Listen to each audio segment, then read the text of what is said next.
சிவாய நம.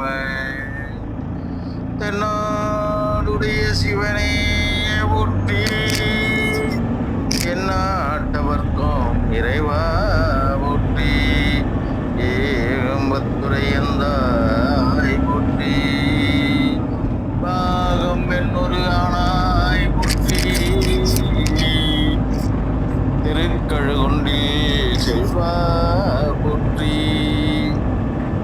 பொறுப்பமர் பூவனச்சரணே போற்றி, ஆரூரமந்தரசே போற்றி, சிரா திருவையாரா போற்றி, தென் தில்லை மன்றமில்லாடி போற்றி, இன்றெனக்கு ஆரமுதானாய் போற்றி, அண்ணாமலையும் அண்ணா போற்றி, கண்ணாரமுதகளே போற்றி, காவாய் கனகதிரளை போற்றி, கைலை மலையானே போற்றி போற்றி.